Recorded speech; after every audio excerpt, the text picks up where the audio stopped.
नमस्कार दोस्तों, Shri Balaji Navodaya coaching class के नवोदय नॉलेज में आपका स्वागत है।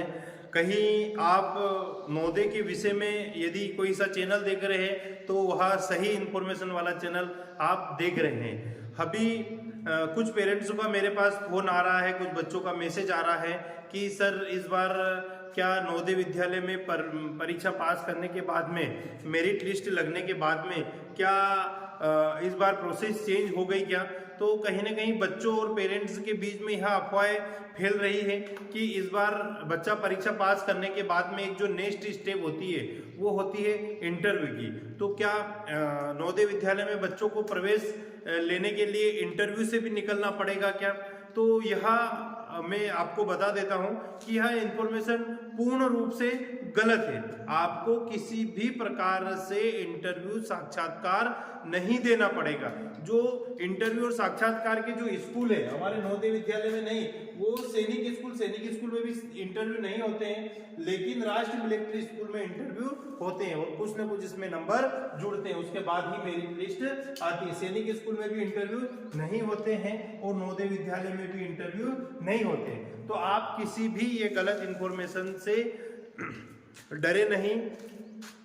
आप बस मेरे को एक कहना है आपको कि आपके जो डॉक्यूमेंट है, नेसेसरी जो डॉक्यूमेंट है वो आप कंप्लीट कर लीजिए, नहीं तो आपको बाद में दिक्कत झेलनी पड़ेगी। एक बार और बता देता हूं कि इंटरव्यू से प्रवेश नहीं होंगे आप, साक्षात्कार से मत डरे।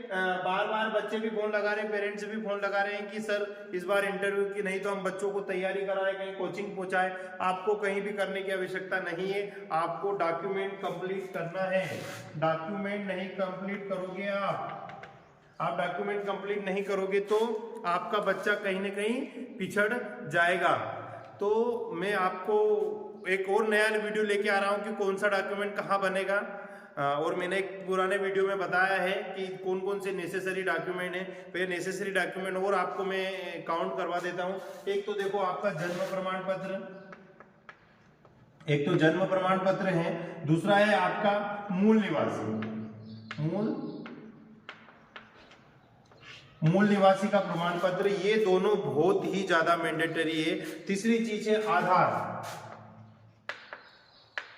ये जो 3 डॉक्यूमेंट है बड़े खतरनाक है, बड़ी पेचीदे हैं, एक दिन में नहीं बन जाएगा। और एक कास्ट सर्टिफिकेट है ना, कास्ट सर्टिफिकेट। ये 4 डॉक्यूमेंट बहुत ही खतरनाक है, एक दिन में बनने वाले डॉक्यूमेंट नहीं है। अब कहीं पेरेंट्स ने क्या करा है कि उसका जन्म प्रमाण पत्र में तो अलग बर्थ डेट दे रखी है और स्कूल में कहीं अलग दे रखी है। नाम में कालू पीलू धोलू करवा दिया है, कहीं नीलेश लिखा है तो कहीं निरंजन लिखा है। तो यह कहीं ना कहीं आपको दिक्कत खड़ी करेगा। इसलिए मेरी आपसे राय है, विनती है कि आप डॉक्यूमेंट में भी किसी भी प्रकार की कमी नहीं रखें, क्योंकि गवर्नमेंट ने इस बार आपको ज्यादा से ज्यादा 10 से 15 दिन का समय देगी। उसके बाद आपका ऑटोमेटिकली एडमिशन निरस्त कर दिया जाएगा। तो मेरा आपसे अनुरोध है कि आप डॉक्यूमेंट कंप्लीट करें। जन्म प्रमाण पत्र, आधार कार्ड और तीसरी चौथी पांचवी की मार्कशीट में नाम, पापा का नाम, मम्मी का नाम और बर्थ डेट, ये चारों चीज एक्यूर होना चाहिए, सही व्यवस्थित होना चाहिए। और आधार कार्ड में भी, नहीं तो आपको बाद में दिक्कत झेलनी पड़ेगी। Thank you very much. यदि आपको किसी भी प्रकार का कोई इशू है या कोई आपको क्वेश्चन पूछना है तो या तो आप मैसेज कर सकते हैं, और मैसेज के बाद मैसेज नहीं कर सकते आप तो हमारे मेरे 9009099744 पर भी कॉल कर सकते हैं, एनी टाइम एनी क्वेरी के लिए। आप भारत के देश के किसी भी कोने में हो, आप किसी भी प्रकार की इंफॉर्मेशन पूछ सकते हो। मेरी आपसे फिर विनती है कि आप डॉक्यूमेंट कंप्लीट करके रखें। स्पेलिंग भी, नाम, पापा का नाम और मम्मी का नाम के स्पेलिंग में भी कहीं आई की जगह ई लगा देते हैं, तो वहां पर भी नवोदय विद्यालय वाले नाटक करते। नाटक करना नहीं है, वो गवर्नमेंट का काम है, उनको साफ सुथरा काम देना। जो आपने लिखी हो तीनों जगह पर भी सही लिखो, ठीक है। तो ऐसी छोटी छोटी इंफॉर्मेशन पाने के लिए हमारे वीडियो को लाइक करें, चैनल को शेयर करें, सब्सक्राइब करें। Thank you very much.